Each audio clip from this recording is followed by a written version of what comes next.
Hello students, class 11th accountancy unit third recording of business transaction में हमने journal entry शुरू किया था और जर्नल एंट्री के मैं आपको प्रैक्टिकल क्वेश्चन को बता रहा था।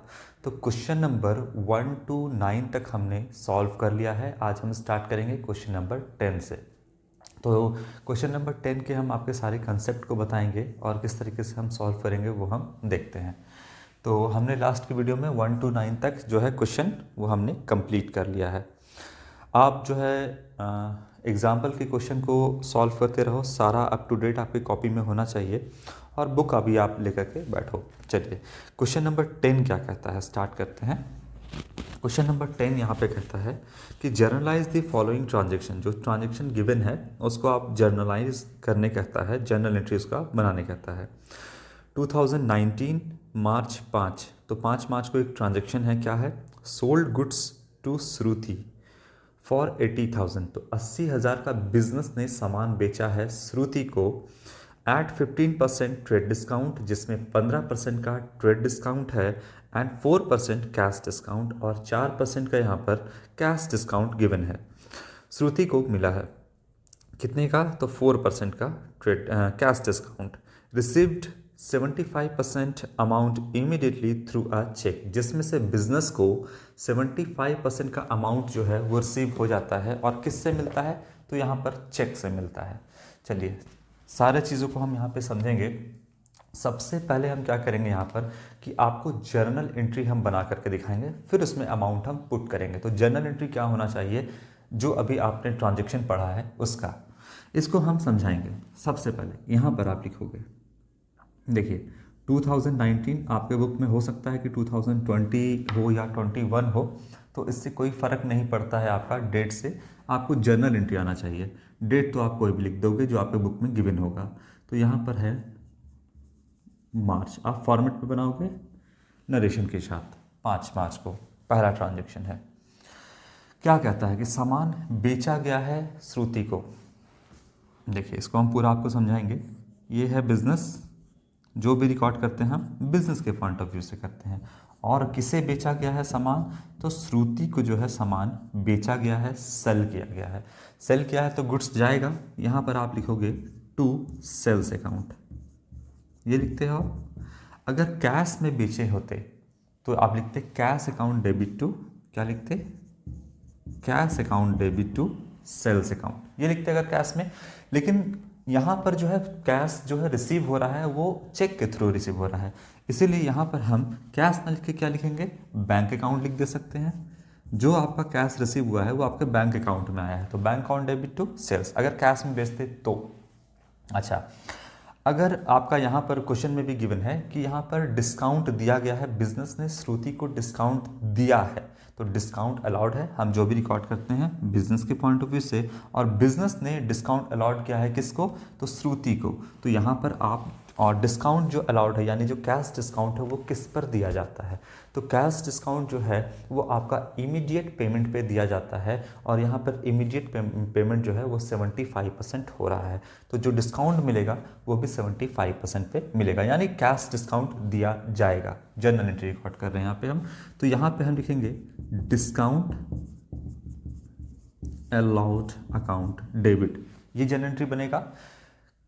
कुछ पैसा तो रिसीव हो रहा है ना, उस पर डिस्काउंट तो देना होगा, जो कि बुक में आपका 4% दिया है। तो क्या बनेगा, bank account debit, discount allowed debit to आपका यहाँ पर सेल्स अकाउंट। तो कितना जो है वो 75% कैश आया है, कितना आया है, 75% कैश आया है। तो इस पर आपका ये वाला डिस्काउंट मिलेगा। जो इमीडिएट पैसा रिसीव हुआ है कितना, 75%, वो डिस्काउंट अलाउड हो गया। लेकिन अभी भी कितना उधार पे है, 25%। अगर 75% कैश आ गया है, बैंक के थ्रू आया है, चेक के थ्रू आया है, तो इसका मतलब क्या है, 100% में से 75% आया है, तो 25% अभी भी क्या है, क्रेडिट पे है। और अगर क्रेडिट पे सामान बेचोगे श्रुति को उधार में, तो आप जनरल एंट्री क्या बनाओगे, आप बनाओगे Shruti account debit to sales account, यही बनाओगे ना। अगर आप उधार वाला, अगर 75% वाले की बात करो तो आप ये बनाओगे, अगर 25% वाले की बात करो तो आप ये बनाओगे श्रुति टू सेल्स, यानी उधार में अगर आप बेचे हैं तो क्या बनाओगे, श्रुति टू सेल्स अकाउंट। ठीक है, ये जर्नल एंट्री बनेगा। ये तो आप जानते हो, उधार में बेचा, कैश में बेचा तो बैंक टू सेल्स, और अगर उधार में बेचें अगर हम, तो जो नाम है डेबिट द रिसीवर, किसने रिसीव किया है, श्रुति ने, तो श्रुति टू सेल्स। अब इसको हम अलग से नहीं बनाएंगे, बल्कि इसी अकाउंट में हम साथ साथ बना देंगे। तो देखिए श्रुति डेबिट है, तो श्रुति को हम क्या करेंगे, डेबिट कर देंगे, जो उधार वाला ट्रांजेक्शन है वो इसमें जाएगा। तो श्रुति अकाउंट को हमने यहाँ पर क्या कर दिया, डेबिट कर दिया। और टू क्या है, सेल्स, तो हम दो बार सेल्स नहीं लिखेंगे, जितना भी सेल्स किया गया है वो इसी में आ गया। यहाँ पर हम अलग से नहीं लिखेंगे टू उधार वाले के लिए सेल्स अकाउंट, ये हम अलग से नहीं लिखेंगे, बल्कि जो सेल दो बार हम नहीं लिखेंगे, इसी में सब कुछ आ जाएगा आपका, जो उधार वाला भी है और कैश वाला भी है, सब इसी में आ जाएगा कि सामान कितने का बेचा गया। तो जर्नल एंट्री देखोगे दो बार हम नहीं लिखेंगे, एक ही बार लिखेंगे सेल। तो जर्नल एंट्री क्या बना, bank on debit, discount allowed debit, Shruti to sales, ये आपका जर्नल एंट्री जो है बना। अब इसमें हम अमाउंट पुट करेंगे, एक बार इसको हम सही तरीके से चलिए लिख देते हैं। देखिए 5 तारीख को बैंक जो 75% कैश रिसीव हुआ वो, फिर लिखेंगे टू सेल्स क्योंकि सामान बेचा गया है, यहाँ लिखते हैं सेल्स अकाउंट। डिस्काउंट दे रहे हैं, डिस्काउंट अलाउड अकाउंट,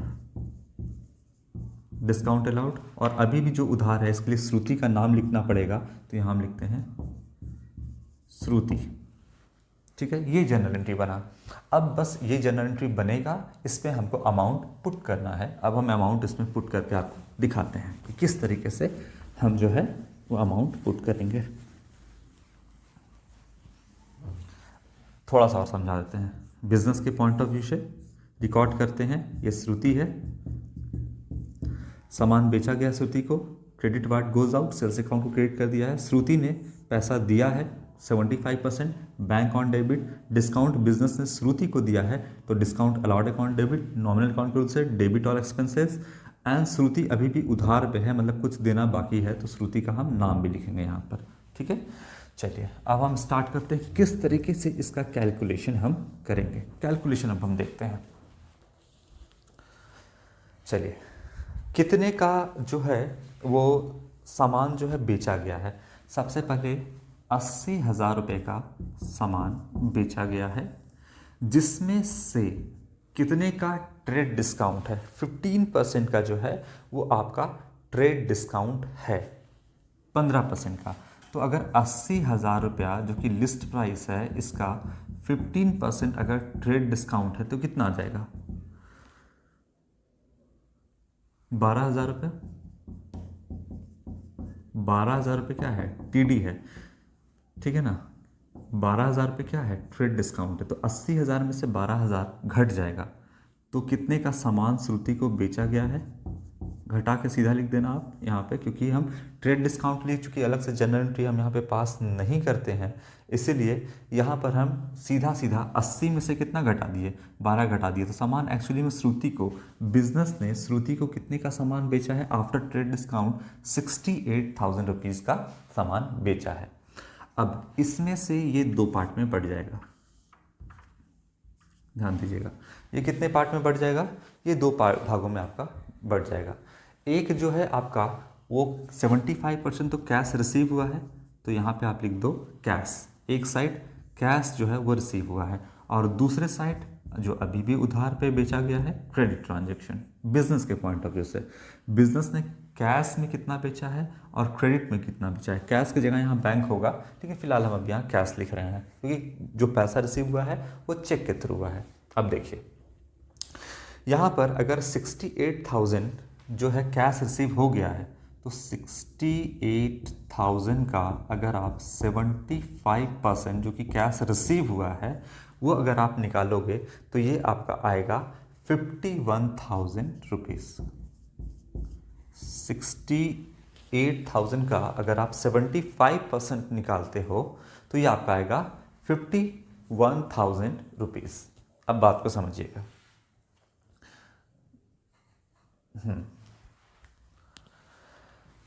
जो पैसा इमीडिएट रिसीव होता है, कैश डिस्काउंट बताइए कब मिलता है।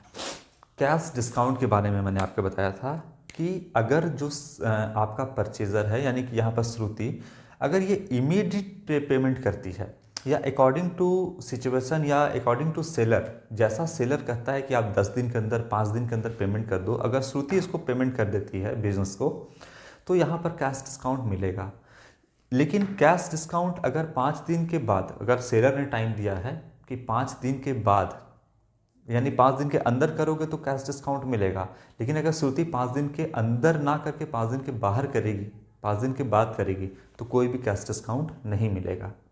लेकिन 5 दिन के अंदर करेगी तो कैश डिस्काउंट मिलेगा। तो यहाँ पर श्रुति जो है फिलहाल 5 दिन 10 दिन का टाइम दिया है, इमीडिएट पेमेंट कर दे रही है। तो यहाँ पर जो है वो क्या मिल रहा है श्रुति को, यहाँ पर डिस्काउंट दे रहा है। बिजनेस किसको देगा? श्रुति को देगा। किस पे देगा? तो जो कैश रिसीव हुआ है, यानी जो इमीडिएट पेमेंट हुआ, तो 68,000 में से इमीडिएट पेमेंट कितना हुआ है? 51,000 रुपीज़ यहाँ पर इमीडिएट पेमेंट हुआ है। अच्छा, तो कितना अभी भी उधार पे है? तो आप निकाल दो 68,000 का 75% यानी 51,000 तो कैश रिसीव हुआ है, लेकिन अभी भी जो इसमें 25% है वो क्रेडिट में है, उधार में है। मतलब कितना उधार पे है अभी? 17,000 रुपये उधार में है। क्लियर है? तो अगर आप देखोगे कि 68 में से 51 तो कैश आया और 17,000 जो है अभी भी क्रेडिट में है, उधार में है।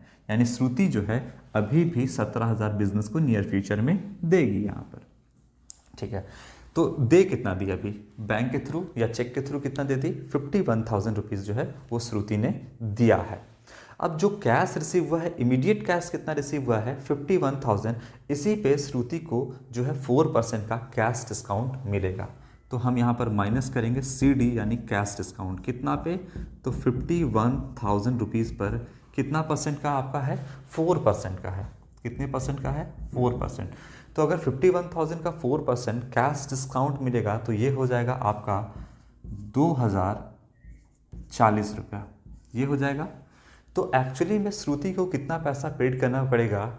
48,000 आपका 960 रुपीज़, 960 रुपीज़ श्रुति को पेड करना पड़ेगा। और अभी भी उधार कितना है आपका? 17,000 का उधार पे है। क्लियर है बात यहाँ पे? चलिए, तो श्रुति को डिस्काउंट यानी बिजनेस ने कितना डिस्काउंट अलाउड किया श्रुति को? तो 2,040 रुपये छोड़ दिया। अब देखिए सामान, आते हैं अब जर्नल एंट्री पे। सारा कैलकुलेशन हमने कर लिया है। अब आते हैं हम जर्नल एंट्री पे और इन सारे चीज़ों को किस तरीके से पुट करेंगे अब बस हम वो देखते हैं। चलिए, यहाँ पर बिजनेस ने आफ्टर ट्रेड डिस्काउंट कितने का सामान बेचा है, चाहे उधार में बेचा हो चाहे कैश में बेचा हो। चाहे बिजनेस ने उधार में श्रुति को बेचा हो चाहे कैश में बेचा हो, गुड्स तो चला जाएगा बिजनेस से, है ना। जिस तरीके से अगर आप मार्केट में जाते हो, सामान परचेज करते हो, उधार में लाओ चाहे कैश में लाओ, सामान आपके पास आता है। उसी तरीके से अगर बिजनेस यहाँ पर सामान खरीद नहीं बल्कि बेच रहा है, तो उधार में बेचो या कैश में बेचो, गुड्स तो इसके पास से जाएगा। और बिजनेस ने आफ्टर ट्रेड डिस्काउंट, क्योंकि ट्रेड डिस्काउंट जो 12 है इसके लिए कोई अलग से जर्नल एंट्री पास नहीं करते हैं, तो बिजनेस ने कितने का जो है सेल किया? 68,000 रुपीज़ का बिजनेस ने यहाँ पर सेल किया। तो हम सेल कितने का किया? आफ्टर ट्रेड डिस्काउंट 68,000 रुपीज़ का सेल किया। क्यों? क्योंकि हम जो है ट्रेड डिस्काउंट का अलग से कोई जर्नल एंट्री पास नहीं करते हैं। तो 80,000 में से बिजनेस को 12,000 का जो ट्रेड डिस्काउंट दिया, तो कितने का सामान बेचा? 68,000 रुपीज़ का सामान जो है बिजनेस ने बेचा है। क्लियर है बात? अब क्या है कि कितना कैश जो है रिसीव हुआ है वो अब हम एंट्री करते हैं। तो देखिए कैश कितना रिसीव हुआ है, श्रुति ने कितना दिया है? 48,960 रुपीज़। तो बिजनेस में कितना पैसा आया बैंक अकाउंट में? तो ये आया, कितना पैसा श्रुति ने दिया है? 48,000 यहाँ पर 960 रुपीज़ बिजनेस को रिसीव हुआ है, श्रुति ने दिया चेक के थ्रू। श्रुति को जो डिस्काउंट मिला है, यानी बिजनेस के लिए जो नुकसान है एक तरीके से, वो कितने का डिस्काउंट बिजनेस ने दिया है? 2,000 कैश डिस्काउंट 2,040 रुपये का दिया है। तो यहाँ पर आप देखोगे तो हम यहाँ पे 51,000 रुपीज़ रिसीव हुआ। ये क्या कितना है आपका? 51,000 रुपीज़ ही है। इन दोनों को जोड़ दोगे तो कितना आएगा? इसको और इसको जोड़ोगे तो 51,000 ही आएगा आपका। तो देखो श्रुति ने कैश में दिया कितना? 51,000, जिसमें से बिजनेस ने डिस्काउंट दे दिया 2,040 रुपये का। तो श्रुति को एक्चुअली कितना पेड करना पड़ा? 48,960। तो बिजनेस में पैसा कितना आया? बिजनेस में पैसा जो आया 48,960 रुपीज़ आया और बिजनेस को नुकसान हो गया 2,040 रुपये का। तो बिजनेस में कैश आया बैंक अकाउंट में यहाँ पर चेक के थ्रू, तो 48,960 डिस्काउंट जो दे दिया बिजनेस ने 2,040 रुपये का। और अभी बोलिए उधार कितने का है? उधार है 17,000 रुपये का। तो ये श्रुति के सामने हम लिख देते हैं कितना, अभी भी श्रुति को कितना देना बाकी है? 17,000 देना बाकी है।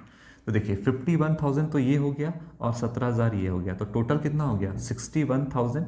51 ये हो गया और ये 17,000, तो टोटल कितना हो गया तीनों मिला करके? 61,000 डेबिट साइड भी, 68,000 डेबिट साइड भी, 68,000 क्रेडिट साइड भी आपका हुआ। दोनों डेबिट क्रेडिट मैच कर गया आपका। तो ये आपका जनरल एंट्री यहाँ पर बनेगा। और हिसाब कैसे करेंगे? तो इस तरीके से हम सारा हिसाब किताब करेंगे। बात समझ में आया? चलिए ये आप ध्यान में रखना। अब हम आपको इसी का दूसरा क्वेश्चन बताते हैं।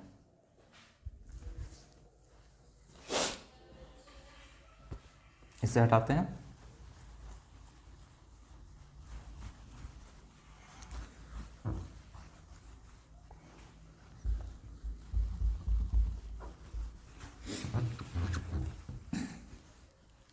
दूसरा क्वेश्चन आपका क्या कहता है वो अब हम देखते हैं। जर्नल एंट्री आपको ये बनाना है, ये जर्नल एंट्री आपका बनेगा। इसके बाद जो आपका क्वेश्चन कहता है वो है 10 तारीख का। कहता है purchase goods from Richa for 60,000 at 10% trade discount and 5% cash discount. 60% amount paid by cheque immediately. तो 60,000 रुपये का जो है सामान परचेज किया है रीचा से। बात समझिएगा, इसके पहले सेल था, अब परचेज है। बिजनेस ने परचेज किया है सामान, परचेज किया है सामान यहाँ पर। तो सबसे पहले उधार में परचेज किया हो या कैश में परचेज किया हो, गुड्स यानी स्टॉक तो बढ़ेगा बिजनेस का, इसीलिए यहाँ पे हम लिखेंगे क्या? 10 तारीख को, मार्च 10 परचेज अकाउंट को डेबिट किए। ठीक, कुछ पैसा तो कैश में पेमेंट किया गया है, लिखा है 60% जो है वो कैश में पेमेंट कर रहा है, कैश में पेमेंट कर रहा है लेकिन चेक के थ्रू कर रहा है। तो यहाँ पर हम क्या लिखेंगे? Bank account. ठीक है, किससे सामान परचेज किया गया है? रीचा से सामान ने बिजनेस ने परचेज किया है, तो इससे पेमेंट करेगा, ये बिजनेस पे करेगा पैसा चेक के थ्रू, यहाँ पे पेमेंट किया बैंक अकाउंट। यहाँ पर कैश डिस्काउंट की भी बात कर रहा है, यानी रीचा ने बिजनेस को कुछ डिस्काउंट दिया है। याद करिए परचेस करने के समय डिस्काउंट मिलता है, सेल करने के समय देते हैं। यहाँ पर हमने दिया था क्योंकि सेल कर रहे थे हम, अब हमको मिलेगा, हमको मतलब बिजनेस को डिस्काउंट मिलेगा। कौन देगी? तो रीचा देगी यहाँ पर। तो डिस्काउंट बिजनेस के लिए फ़ायदा हो जाएगा, इसीलिए हम लिखेंगे डिस्काउंट रिसीव्ड अकाउंट। फ़ायदा होगा तो credit all income and gain nominal account के रूल से। इसके बाद कुछ तो उधार पे 60% ही जो है बिजनेस ने रीचा को पे किया है, क्योंकि परचेस किया है ना, तो पे क्या करेगा बिजनेस? अच्छा पे करेगा तो 60% पे किया है, लेकिन कुछ उधार में भी तो है। उधार में तो हम यहाँ क्या लिखेंगे? नाम लिखेंगे रीचा का। जैसे हम यहाँ श्रुति का नाम डेबिट साइड में लिखे थे, उसी तरह से अगर हम उधार में परचेस करते तो क्या लिखते? Purchase to Richa. यही चीज़ हम यहाँ पर क्या कर दिए? जोड़ दिए हैं। ठीक है ना, जिस तरह से किए थे बात समझा देते हैं थोड़ा सा अलग अलग करके। अगर हम कैश परचेज करते तो क्या लिखते? परचेज टू बैंक या कैश, कैश या चेक के थ्रू है तो बैंक अकाउंट, ये लिखते। और अगर हम देखिए, और इसमें अगर डिस्काउंट होता, क्योंकि कैश में ही डिस्काउंट होगा, बिना कैश दिए तो डिस्काउंट कैश डिस्काउंट आपको नहीं मिलेगा, तो यहाँ पे लिखते डिस्काउंट रिसिप्ट, यही लिखते हैं अकाउंट। अगर हम उधार में परचेज करते बिजनेस तो क्या लिखती? परचेज टू रीचा, यही लिखते हैं। अब इसको हम जोड़ देंगे यहाँ पर, तो परचेस परचेस दो बार नहीं लिखेंगे, एक ही बार परचेस लिखेंगे। लेकिन क्रेडिट साइड में क्या है? रीचा, तो यहाँ हम क्या लिखेंगे? रीचा। तो देखिए जनरल एंट्री यही बना, परचेस अकाउंट डेबिट, कैश या bank account, discount receive to Richa. ठीक है, अब बात आता है, ये आपका जनरल एंट्री बन गया है। अब इसमें आता है कि अमाउंट कैसे पुट करेंगे। तो चलिए हम अमाउंट पुट करते हैं। बोलता है कि कितने का सामान जो है वो एक्चुअली में परचेज किया है बिजनेस ने, तो 60,000 का सामान जो है बिजनेस ने परचेज किया है, 60,000, जिसमें से कहता है कि कितने का ट्रेड डिस्काउंट है, तो यहाँ पर जो डिस्काउंट आपको दिया गया है 10% का, यानी रीचा ने बिजनेस को 10% का ट्रेड डिस्काउंट दिया। तो 60 ट्रेड डिस्काउंट के अलग से कोई जनरल एंट्री नहीं पास करते हैं। 10% कितना होगा? 6,000 रुपये आपका जो है वो टीडी होगा, ट्रेड डिस्काउंट होगा। ठीक है, तो सामान एक्चुअली में बिजनेस ने कितने का परचेस किया? तो 60,000 में से 6,000 तो छोड़ दिया रीचा ने, नहीं दो बिजनेस ने, तो परचेस कितने का किया? 54,000 का बिजनेस ने एक्चुअली परचेस किया है। 60 में से 6 तो हटा दो, ट्रेड डिस्काउंट है, तो कितने का परचेस किया है?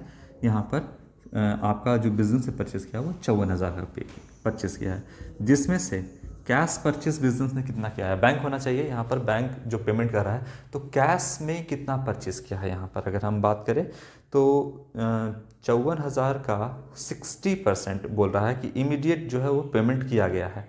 तो 54,000 का अगर आप 60% निकालोगे, 54,000 का अगर आप 60% निकालोगे तो यह आएगा 32,400। कितना आएगा आपका कैश में? 32,400 रुपया जो है बिजनेस ने कैश में पेमेंट किया है, यानी चेक के थ्रू, बैंक के थ्रू पेमेंट किया है। ठीक है, अब जो इमीडिएट पेमेंट किया है बिजनेस ने रीचा को, यहाँ पर जो इमीडिएट पेमेंट किया है, तो रीचा ने यहाँ पर डिस्काउंट दिया है, यानी बिजनेस को कुछ पैसा नहीं पे करना पड़ेगा, जिसको हम बोलते हैं कैश डिस्काउंट मिला है यहाँ पर। कितना कैश डिस्काउंट है? तो 32,400 जो इमीडिएट पेमेंट किया गया है 54,000 का, इतना ही पेमेंट किया गया है 32,400, इसी पर डिस्काउंट मिलेगा। कितना परसेंट डिस्काउंट है? डिस्काउंट जो है आपका 5% का कैश डिस्काउंट है। तो जो 5% अगर 32,400 का निकालिएगा तो 1,620 रुपया आएगा। कितना माइनस कर दोगे? 1,000, थोड़ा सा साइड हो गया है, लिख रहे हैं यहाँ पर 1,600 जो है आपका 1,620 रुपये यहाँ पर आएगा आपका इसका। ठीक है, ये माइनस जब कर दोगे आप तो 32,400 में 1,620 रुपये माइनस करो तो यह आएगा आपका 30,780 रुपीज़। कितना आएगा? 30,780 रुपीज़ आपका आएगा यहाँ पर। अच्छा, 54,000 में से तो 60% जो है वो आपका कैश में पेमेंट हो गया है 60%, तो 54,000 का 40% अभी भी उधार में है। तो 54,000 रुपये का 40% अगर आप निकालोगे तो ये अभी भी आपका उधार में है। कैश में तो आपका 60% तो उधार, यानी क्रेडिट में कितना है? क्रेडिट में 54,000 का 40% अभी भी है, यानी 21,000 इसका निकालोगे तो 600 या 400 आएगा। देखते हैं, 21,000 आपका 600 रुपया, 4 × 16, ठीक है, 600 रुपया आपका आएगा। ठीक है, तो ये आपका उधार में है, ये आपका अभी भी क्रेडिट में है। या ऐसे कर दो, 54,000 में से कैश कितना पेमेंट हो गया? कैश जो है 32,400 पेमेंट हो गया है, 32,400 पेमेंट हो गया, तो कितना आएगा आपका यहाँ पर? 21,600 रुपये आएगा। ऐसे भी कर सकते हो, जो कैश 54,000 में से कैश पेमेंट तो 32,400 हो गया, तो बाकी कितना बचा? तो 32,000 में से 400 घटा दो, तो बाकी जो 21,600 बचा वो उधार में है, यानी क्रेडिट में कितना है? क्रेडिट में अभी 21,600 रुपया है आपका। क्लियर है? अब देखिए, यहाँ पर बिजनेस ने जो पे किया है रीचा को, बिजनेस ने पे किया है रीचा को, वो क्या है आपका 32,400 रुपया, जिसमें रीचा ने छूट दे दिया है बिजनेस को 1,620 रुपये का आपका, हाँ सॉरी माफ़ करिएगा, यहाँ पर 32,400 बिजनेस को पे करना था, जिसमें से बिजनेस ने कितना पे कर दिया है रीचा को? 30,780 रुपये पे किया है, और रीचा ने बिजनेस को छूट कितने का दे दिया है? 1,620 रुपये का छूट दे दिया है यहाँ पर। चलिए, तो यहाँ पर कैश कितना पेमेंट किया गया है, यानी बैंक के थ्रू बिजनेस ने कितना पेमेंट किया है? 30,780 रुपया। रीचा ने छोड़ दिया पैसा, कितना? जो कि बिजनेस के लिए फ़ायदा है, बिजनेस को उतना पैसा पे नहीं करना पड़ा। कितना नहीं पे करना पड़ा? 1,620 रुपया। तो यहाँ पर आप डिस्काउंट रिसीव हो गया 1,620 रुपया। अभी भी उधार में कितना है? रीचा को कितना देना है बिजनेस को? 21,600 रुपये। तो यहाँ पर आप लिख दो 21,600 रुपया। तो टोटल कितना का एक्चुअली में बिजनेस ने परचेस किया? टोटल परचेस किया 54,000 का। तो यहाँ पर आप लिख दो 54,000 रुपया। तीनों को जोड़ दोगे क्रेडिट साइड में तो भी आपका 54,000 रुपीज़ आएगा। तो क्लियर है? इस तरीके से जो है आपका ये क्वेश्चन सॉल्व होता है। यहाँ पर आपका जो है एक तो बिजनेस ने पहला था, दोनों चीज़ आपको सिखाया गया यहाँ पर। एक तो जब सेल करते हैं तो कैसे जर्नल एंट्री पास करते हैं, और एक जब परचेस करते हैं तो उसका जर्नल एंट्री हम किस तरीके से पास करते हैं। ये दोनों चीज़ें हमने यहाँ पर देखा। क्लियर है बात यहाँ पे सारा? चलिए एक बार फिर से थोड़ा सा हम इसको समझ लेते हैं। 60,000 का बिजनेस ने परचेस करना था, ट्रेड डिस्काउंट था आपका 10% जो कि 6,000 आया, तो 54,000 का बिजनेस ने परचेस किया, जिसमें से बिजनेस ने कैश में कितना पेमेंट किया, तो 54,000 का 60% 32,400 रुपया यहाँ पर इमीडिएट पेमेंट किया गया है बिजनेस के द्वारा। तो यहाँ पर जो पेमेंट किया गया है, चूँकि इमीडिएट पेमेंट किया है तो उसी पर कैश डिस्काउंट मिलेगा। क्रेडिट ट्रांजेक्शन पे कैश डिस्काउंट नहीं मिलता है। तो यहाँ पर इमीडिएट जो पेमेंट किया 32,400, उस पर बिजनेस को डिस्काउंट मिला है, जो कि बिजनेस के लिए फ़ायदा है। Credit all income and gain यहाँ पर नॉमिनल अकाउंट के रूल्स है। बिजनेस को कितने का फायदा हो गया, तो 32,400 का 5% कैश डिस्काउंट बिजनेस को मिल गया, तो ये हो गया 1,620 रुपया। यानी बिजनेस को एक्चुअली में 32,400 पेड करना था, जिसमें से 16,020 रुपये बिजनेस को नहीं पेड करना पड़ा। तो बिजनेस पेड कितना किया, 30,780 रुपये का यहाँ पर बिजनेस ने पेमेंट किया। तो यहाँ पे पेमेंट किया, अब कितना, तो 60% 54,000 का बिजनेस को कैश पेमेंट करना पड़ा, तो उधार में कितना है 54,000 का 40% जो कि 21,600 रुपये आता है। बिजनेस ने एक्चुअली कितने का परचेस किया, तो 54,000 रुपये का बिजनेस ने परचेस किया। परचेस के सामने हम 54,000 लिख दिए। इसमें कैश भी है क्रेडिट भी है दोनों, उससे कोई मतलब नहीं है। बिजनेस का स्टॉक जो है वो 54,000 रुपये से बढ़ा, जिसमें से बिजनेस ने कैश में पेमेंट यानी बैंक के थ्रू कितना पेमेंट कर दिया, 30,780 रुपया। बिजनेस को डिस्काउंट 1,620 रुपये का मिला। तो अगर आप इन दोनों को जोड़िएगा, इन दोनों को जोड़िए तो कितना आएगा, 32,400 रुपये यहाँ पर आएगा। तो इतने का बिजनेस ने पेमेंट किया एक तरीके से, और डिस्काउंट मिला 1,620 रुपये का। अभी भी उधार में कितने का है, तो बिजनेस को अभी भी पैसा जो है 21,600 रुपये रीचा को चुकाना है, और 21,600 पे यहाँ पर कोई भी कैश डिस्काउंट नहीं मिलेगा, क्योंकि बिजनेस ने इसको इमीडिएट पेमेंट नहीं किया है। तो ये जर्नल एंट्री बनेगा आपका। देखने में थोड़ा छोटा लग रहा था, लेकिन कैलकुलेशन थोड़ा सा इसका बड़ा हो गया, बट कोई बात नहीं, बात समझना ज़्यादा ज़रूरी है। तो क्वेश्चन नंबर जो है आपका 10, ये कौन सा क्वेश्चन है, क्वेश्चन नंबर 10। क्वेश्चन नंबर 10 जो है ये मैंने आपको आज सॉल्व करवा दिया। नेक्स्ट क्वेश्चन में हम क्वेश्चन नंबर 11 सॉल्व करेंगे। Thank you.